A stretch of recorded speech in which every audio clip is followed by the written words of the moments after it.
corroborarle a los pacientes, porque si ya tiene estas manifestaciones periféricas que se llaman, petequias y estas manifestaciones periféricas, entonces ya podemos decir, estamos corroborando que este paciente está embolizando esa subvegetación.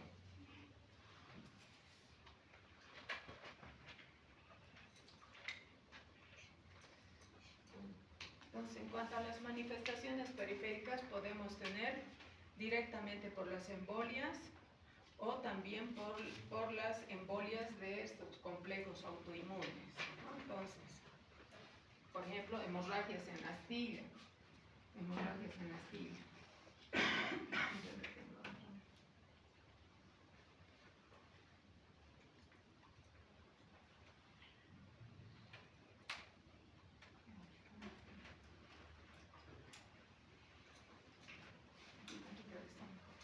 Entonces, embolias. Vamos a ver hemorragias en astilla. Así, aquí como unas rayitas que le va a salir en su uña al paciente, se llaman hemorragias en su uña. Entonces, estos son los fenómenos vasculares que ya estamos pudiendo corroborar que estas vegetaciones están embolizando a la periferia, ¿no? Entonces, por ejemplo, hemorragias en astillas, así vamos a tener unas rayitas que le salen en sus uñas a los pacientes. Esto es embolia. También petequias. Podemos ver en su piel, en las mucosas, puede tener este paciente petequias, en la subconjuntiva, en la mucosa, en el paladar, tenemos que buscarle evidencias de que ya está embolizando esa vegetación. Y las lesiones de Janeway, que se llaman. Las lesiones de Janeway, aquí que se los he puesto, ¿no? Lesiones de Janeway. Entonces son unas máculas que vamos a ver en la planta de las manos y en la palma de los pies.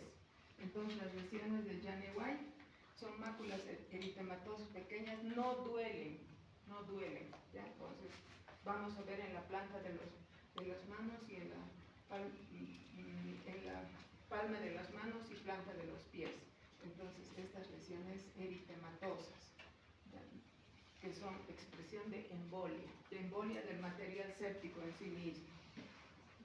Y respecto a las embolias de los complejos autoinmunes, tenemos dos, ¿no? Que son uno, los nódulos de Osler que están en los dedos, en los pulpejos de los dedos, los nódulos de Osler, ¿ya?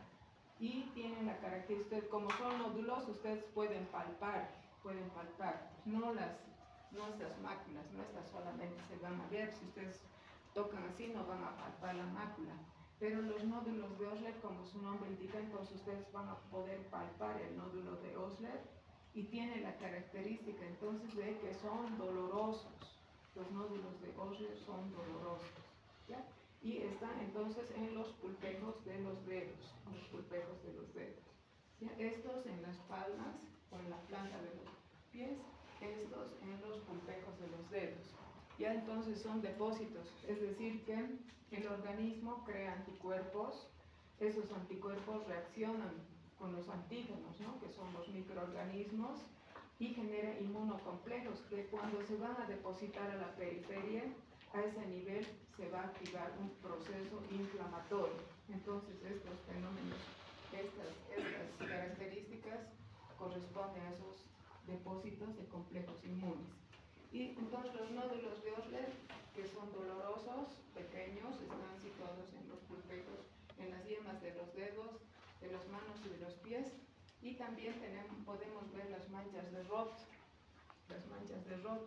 que son también depósitos en el ojo, ¿no? En la retina. Entonces son hemorragias retinianas. Siempre a estos pacientes hay que hacerles un fondo de ojo para poder ver esto. Entonces son depósitos de complejos autoinmunes, se ven en forma redondeada, estos con un centro pálido. Entonces todos estos pacientes que tienen, tenemos que ver, todos podemos ver en estos pacientes con endocarditis todos estos fenómenos de embolias que se va a producir. Entonces, ¿qué ves?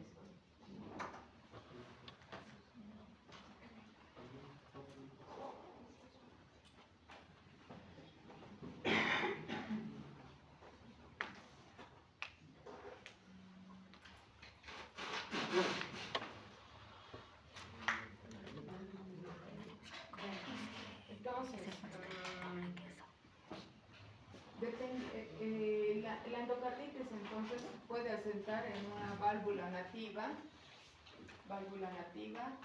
también puede asentar en válvula protésica, ¿no? Entonces, dependiendo del tiempo. ¿Para qué es importante saber, sospechar cuál es el germen o el microorganismo? Porque nosotros les vamos a sacar hemocultivos a este paciente, pero hay que empezar un esquema empírico, antibiótico empírico inicial, lo más antes posible. Entonces tenemos que indagar con muy bien, digamos, a qué tiempo se está produciendo, a qué tiempo, si por ejemplo es una válvula nativa y desde que se ha producido la bacteremia, ¿no? En menos de 2 semanas ya se ha producido la endocarditis, entonces más o menos esta afección se va a producir a las 2 semanas que el paciente ha tenido la bacteremia. Entonces ya diremos que es una endocarditis infecciosa aguda, ¿sí? En menos de 2 semanas ya tenemos esas vegetaciones, ya se ha comprometido la válvula. En esos casos, por ejemplo, es el Staphylococcus aureus. El estafilococo, tenemos que pensar, es un microorganismo muy agresivo, entonces va a producir cuadros agudos, ¿no? En cambio, si es de más de 2 semanas, entonces son microorganismos menos virulentos. Por ejemplo, aquí tenemos el Streptococcus viridans en 50%. Entonces tenemos que orientarnos en el tiempo que está evolucionando este paciente para empezar un esquema empírico inicial hasta que salgan los cultivos. Vamos a ver cómo vamos a sacar los cultivos. A veces pueden dar negativos y lo más antes posible hay que ir cubriendo al paciente, ¿no? Entonces, de acuerdo a los gérmenes que están más asociados. Y ahora, crónica. Esto es nuevo. Si es una crónica, hay que pensar en la Coxiella burnetii. Entonces eso se saca cultivos o incluso se hacen pruebas inmunológicas para ver si es una Coxiella burnetii. En cambio, en válvulas protésicas se divide en temprana y tardía, ¿no? Que nos va a orientar también a cuál es el germen que está produciendo esa endocarditis protésica. Una endocarditis protésica es muy grave. Entonces dice que es temprana cuando es de menos de 12 meses. Menos de 12 meses. Incluso precoz, a los 2 meses, cuando ya tiene endocarditis, esa válvula protésica, entonces tenemos que sospechar, pensar que ha habido contaminación durante la cirugía, ¿no? Cuando es una protésica precoz o temprana, ha habido una contaminación. Ustedes saben, les he dicho varias veces que los gérmenes que están en los hospitales, por ejemplo, son mucho más virulentos y son mucho más agresivos que los gérmenes que están en nuestras casas o que están en la calle, ¿no es cierto? Incluso ustedes, cuando estén trabajando en los hospitales, si les hacen, ¿no? algún hisopado, por ejemplo, de su boca o de su nariz, entonces los gérmenes que nos van a colonizar cuando estamos dentro de los hospitales son mucho más virulentos que si, por ejemplo, le hacemos un hisopado a la gente que está caminando en la calle. Entonces eso tenemos que tener en cuenta. Entonces, si es una protésica temprana, es una situación mucho más grave, ¿no? Porque eso quiere decir que el germen también, el microorganismo, es más virulento. Este es un microorganismo intrahospitalario, ¿no? Entonces, o alguna infección intrahospitalaria también hay que averiguar. Normalmente hay un infectólogo en los hospitales que permanentemente hace estudios, ¿no? ¿Cuál es el germen que está colonizando, que está viendo en ese hospital? estudia el agua. Por ejemplo, nosotros los médicos estábamos trabajando, es rato venían, nos tomaban un hisopado y casi toditos estábamos con estafilococo, colonizados. Entonces nos acercábamos a los pacientes y obviamente podemos contaminar las heridas, etc. Entonces son los gérmenes intrahospitalarios, que le hayan canalizado o le hayan puesto un marcapaso de emergencia. Entonces tenemos que pensar que son gérmenes más virulentos. En cambio, si es una protésica tardía, generalmente ya son parecidos a los de las válvulas nativas, ¿no? El Streptococcus viridans puede ser, ya son cuadros un poquito menos graves. Ahora vamos a ver los hemocultivos. Yo creo que eso mañana con un poco de calma, porque el hemocultivo es lo más importante y hay que saber muy bien cómo tienen que tomar el hemocultivo. Hay detalles que no se pueden olvidar. Entonces ahora voy a ver si nos va a alcanzar el tiempo para hoy o bien vamos a hacer para mañana. Entonces el hemocultivo nosotros vamos a mandar al laboratorio y con eso vamos a tener nosotros el diagnóstico, ¿no? Y si bien en un principio vamos a hacer un esquema empírico inicial, entonces una vez que tengamos bien identificado el germen, ya podremos cambiar, ¿no?, el antibiótico. Siempre de inicio es por vía endovenosa, siempre de inicio hay que dar por vía endovenosa. Y también vamos a ver que si es negativo, ¿cierto? Entonces tenemos que decirle, mire doctora, 48, 72 horas ya está desarrollando un estreptococo, ¿no? A las 48, 72 horas ya podremos tener un diagnóstico. Pero si es negativo, entonces tenemos que ir al laboratorio y mire, no, tenemos una alta sospecha de que este paciente está nomás con endocarditis. Entonces le tenemos que decir que no lo boten, ¿no? Su hemocultivo tiene que seguir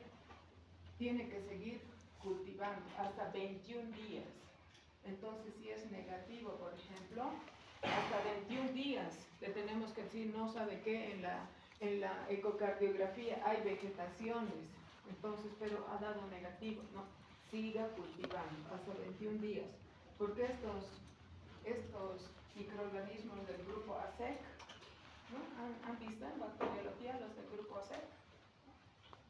Son de cultivo difícil, ¿ya? Son de cultivo difícil, entonces hay que esperar 21 días, recién a los 21 días va a empezar a proliferar estos microorganismos del grupo ASEC, ¿no? Entonces, el grupo ASEC viene de, bueno, aquí no está ordenado, en el otro cuadrito les voy a mostrar mejor.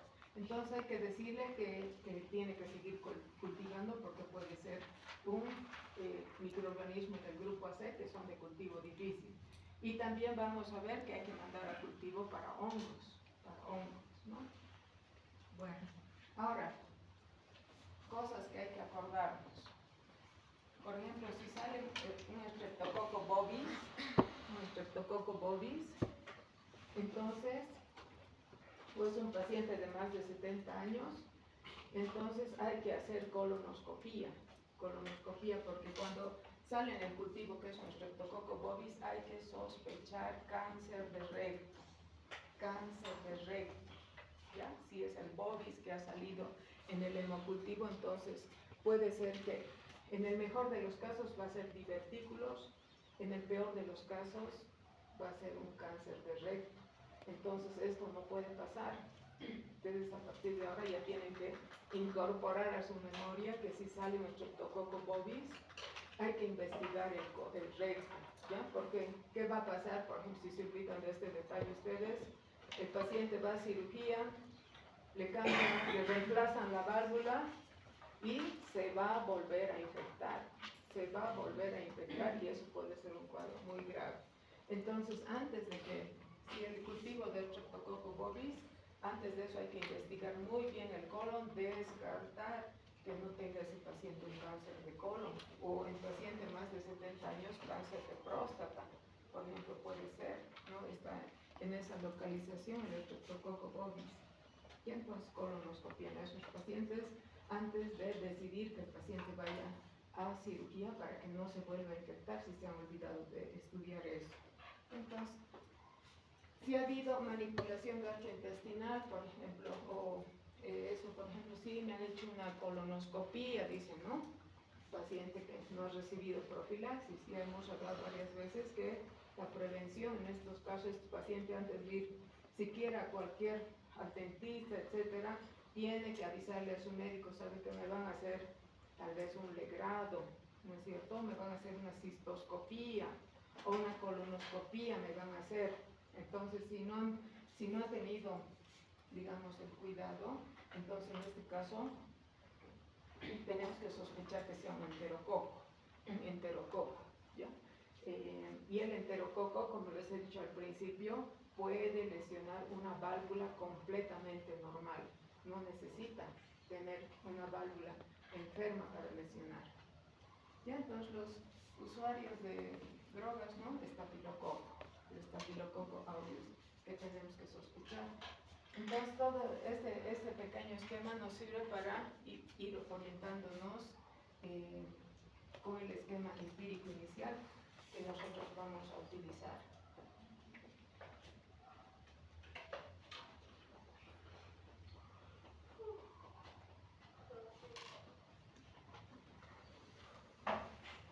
Bueno, diagnóstico entonces. Tipo más y toma lista. Entonces, ¿qué vamos a hacer? Aquí lo importante es el hemocultivo. Ya, ojo con esto, ya tiene que quedar incorporado en su memoria cómo se toma el hemocultivo, porque es fundamental que tenga mucho cuidado en la toma del hemocultivo. Obviamente le vamos a hacer una prueba de sangre, como a cualquier paciente, también veremos orina, ¿no? Si por ejemplo hay sangre en la orina, quiere decir que está con una glomerulonefritis, ha habido un depósito de inmunocomplejos ahí que puede ocasionar una glomerulonefritis, o también puede ser una embolia directa al riñón que haya tenido. Entonces, para eso le pedimos un examen de orina también. En el examen de sangre, los reactantes de fase aguda, ¿no es cierto? Leucocitosis, podemos ver anemia normocítica, normocrómica en un examen de sangre. ¿Ya? Lo fundamental es el hemocultivo. Hay que tomar tres muestras, cada una con 3 veces hay que sacarle sangre, cada uno con 2 frascos, en total 6 frascos tienen que ir a pedir ustedes del laboratorio, ¿no? Entonces, anteriormente, ¿qué pasaba? Entonces, esperaba el médico que el paciente tenga un pico febril, esperaba y decía, incluso esperaba que tenga un pico de fiebre, entonces recién le iba a tomar los hemocultivos, porque se pensaba que en ese momento estaban circulando las bacterias por la sangre. Pero lo que se sabe ahora, que es la bacteremia es persistente. Ya no hay que esperar el pico febril, no hay que esperar, la bacteremia es persistente en estos pacientes. Entonces aquí yo me hice este cuadrito para que se acuerden que la bacteremia es persistente y que no tenemos que perder ni un solo minuto para poder nosotros tomarle los hemocultivos a este paciente. Entonces el hemocultivo es fundamental para el diagnóstico. ¿Ya? Entonces hay que pinchar 3 veces al paciente. Hay que pincharle 3 veces en 3 venas diferentes, en 3 lugares diferentes, ¿ya? 3 lugares diferentes. Bueno, aquí 3 veces le vamos a pinchar cada 30 minutos. Cada 30 minutos le vamos a sacar sangre al paciente, ¿ya? En 3 venas diferentes. Y en cada una de esas, cuidado que estén sacando 5 mililitros, no con 5 mililitros basta. Harta sangre hay que sacar. Dice mínimo 10 mililitros que van a poner a cada frasco, mínimo 10. Pero lo que se aconseja es que sean 20 mililitros que van a sacarle al paciente y 20 mililitros tienen que poner en cada frasco. en cada uno de los 3 frascos, ¿ya? Porque si saben que es fundamental, esto nos va a dar el diagnóstico y con esto vamos a poder hacer un buen esquema, un buen tratamiento antibiótico. Entonces es fundamental que se saque una buena cantidad de sangre, la reglamentaria, porque el frasco del hemocultivo viene con una cantidad, ¿no es cierto?, del líquido de cultivo. Entonces eso no va, por ejemplo, con 2 mililitros o 5 mililitros, hay que respetar. Incluso en el frasco les va a decir, aquí usted tiene que poner 10 mililitros, 20 mililitros, y hay que respetar esa cantidad. No porque se rompió la vena, etcétera, tenga mucho cuidado de eso. Entonces tiene que ir la cantidad que está recomendada para la dilución, eso va a venir en el frasco, o el laboratorista les va a indicar. Pero como mínimo, se dice que 10 mililitros mínimamente hay que cargar en cada frasco. Entonces le van a tomar 3 frascos, en total son 6 frascos, ¿no? 3 veces le van a pinchar cada 30 minutos en 3 lugares diferentes. Son en total 6 frascos, porque cada uno de estos tiene que ser con medio anaerobio y con medio aerobio, ¿ya? Aerobio. Entonces, le sacan, por ejemplo, a las 2 de la tarde, 40 mililitros. Un frasco anaerobio, otro frasco aerobio, ¿no? A la media hora del otro brazo, un frasco anaerobio, otro frasco aerobio. Eso, así tienen que sacar.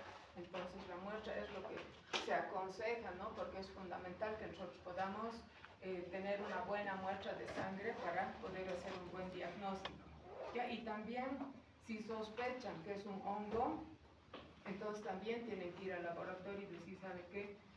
¿En qué cultivo?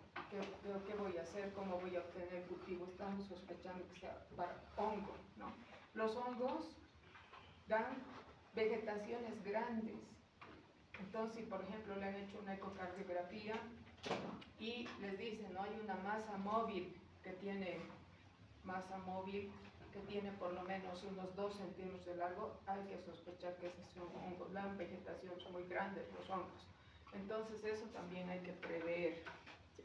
E inmediatamente después de que han terminado, por eso, repito, antes se esperaba que el paciente tenga un pico febril y demás, pero ahora se sabe que la bacteremia es persistente, permanentemente están circulando en su sangre los microorganismos de este paciente y no se necesita esperar que tenga un pico de fiebre, ¿ya?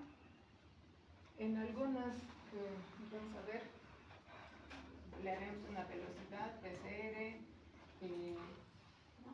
Aquí dice tomar 3 muestras, mínimo 10 mililitros en cada cultivo, con intervalo de 30 a 60 minutos en 24 horas. No es necesario hacerlo en el pico febril. Entonces, si va en distintos sitios de función, también ya dice, ¿no? Entonces, más o menos a las 72 horas ya el laboratorio va a estar teniendo el desarrollo. Pero recordarles, ¿no?, que si es negativo, y por ejemplo, no, pero en la eco hay vegetación, ¿no es cierto? Entonces no lo boten ese frasco. Hay que ir al laboratorio y decir que no lo boten ese frasco y que continúen incubando 21 días más. ¿Ya? Entonces, ¿por qué? Porque estos gérmenes, estos microorganismos del grupo ASEC, como les he dicho, son de crecimiento difícil. Entonces, ASEC es Haemophilus, ¿no? La A, Actinobacillus, C, Cardiobacterium hominis, E, Eikenella corrodens y K, Klebsiella kingari. Esos son los gérmenes del grupo ASEC. ¿Ya? Preguntita de examen, no tienen que escribir así bien como está. ¿Ya? ¿Ya? Y acordarse entonces que tiene que incubarse 21 días. Entonces, también vamos a, si hay hongos, también tenemos que sacar cultivos para hongos. También otra forma de hacer diagnóstico ya es, por ejemplo, el paciente se ha operado, entonces el cirujano ha sacado, ¿no es cierto?, la válvula, ha recortado la válvula enferma, entonces eso va a histopatológico, se puede mandar a histopatológico, entonces es la forma más segura, ¿no?, de tener, porque el cultivo pueden haber algunas variables que digamos por algún motivo salga negativo. Entonces, además en estos cultivos tiene que salir el mismo germen en todititos para ponerle el sello de que es una endocarditis, ¿ya? Porque ustedes también, sí, además ustedes obviamente se tienen que poner guantes, ¿no es cierto? Lavar bien sus manos, porque nosotros también tenemos estafilococos en nuestra piel, etcétera. Estamos resfriados, guantes, barbijo, todo eso bien, con todas las medidas de asepsia y antisepsia tenemos que ir a sacar esos hemocultivos, lavarnos bien las manos, guantes estériles, todo eso tenemos que ir a tomar esos cultivos. Entonces, tienen que salir el mismo germen en todos para que esto sea positivo, porque si sale en uno una cosa, en otro otra cosa, eso puede ser contaminación que hayamos producido nosotros mismos. Entonces, el histológico es lo que va a dar el diagnóstico definitivo, ¿no? Se manda la válvula a estudio histopatológico. Ahora, otro estudio, electrocardiograma, ya les he dicho, todos los días, ¿ya? Si el intervalo Pérez se está alargando, ese paciente tiene que ir lo más antes posible a cirugía. Ya se está extendiendo, está saliendo de la válvula, ya se sospecha que hay un absceso cuando el Pérez está prolongado. Sirve, ¿no ves? A ver cuánto mide el Pérez normal. 0.2. Ya, entonces no se olviden. Si es saliendo 0.24, 0.26, está habiendo un absceso ahí, se está empeorando el cuadro del paciente. Bueno, la radiografía de tórax mayormente no nos va a dar ningún detalle, tal vez si haya habido embolias a nivel de los pulmones, algún absceso y demás. Pero la ecocardiografía sí. La ecocardiografía nos va a dar el punto. Es decir, antes vamos a ver los criterios de Duke, pero ahora criterios mayores. Antes solamente eran los hemocultivos, pero ahora criterios mayores son hemocultivos y ecocardiografía compatible con endocarditis. Es decir, que en la ecocardiografía se vean vegetaciones o se vean abscesos. Esos son, vamos a ver, los criterios de Duke. Los criterios mayores son hemocultivos y ecocardiograma compatible con endocarditis.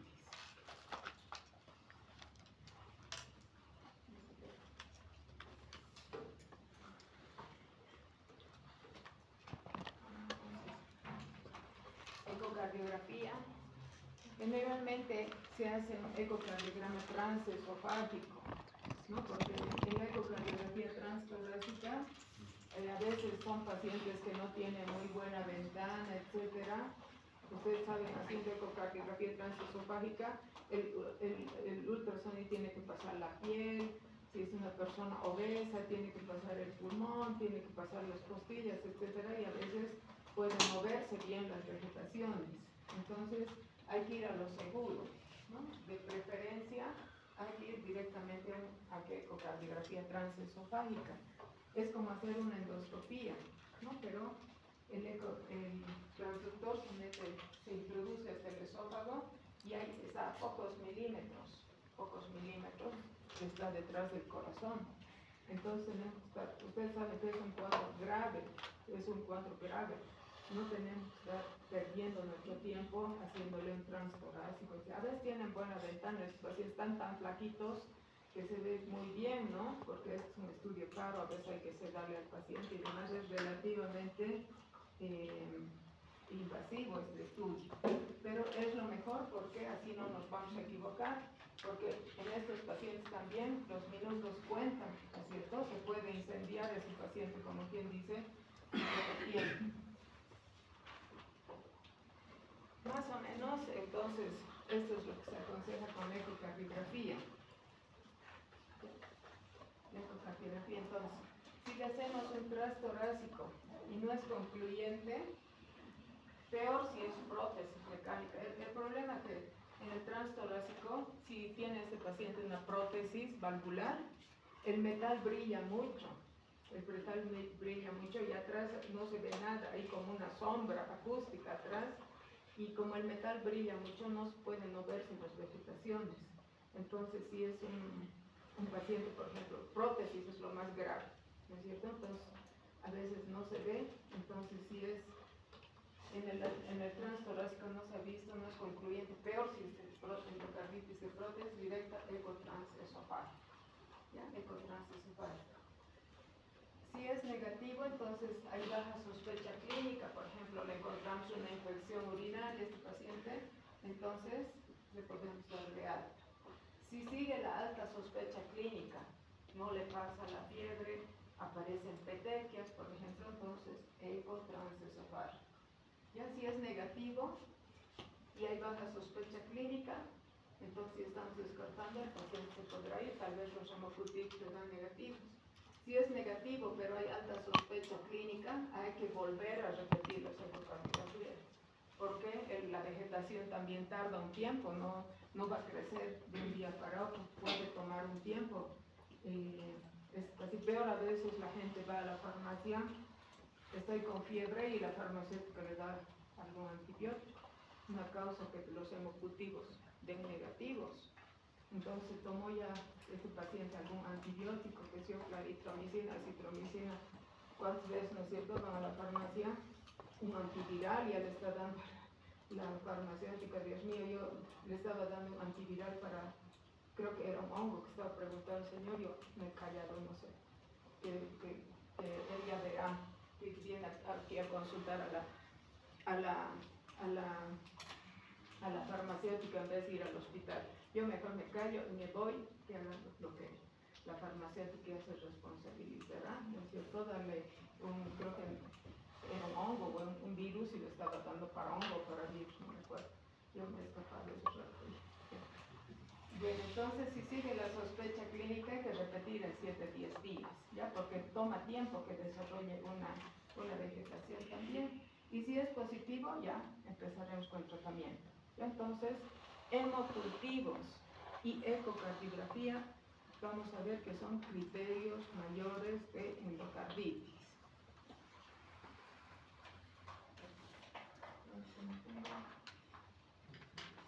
Bueno, después vamos a ver los criterios de criterios mayores, menores, ¿no? Para tantos de Framingham, hemos visto, ¿no es cierto?, de Jones, dos criterios mayores, un menor, en fin. Entonces, vamos a ver la próxima clase, cuándo es definitivo, cuándo es poco improbable, cuáles son los criterios mayores.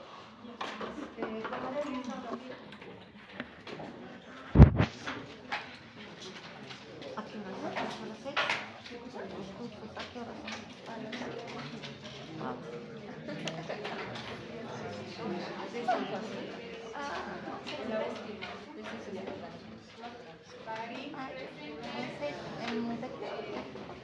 Cuando no te refiero yo.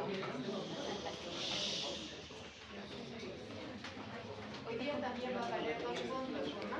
Sí. Alanes.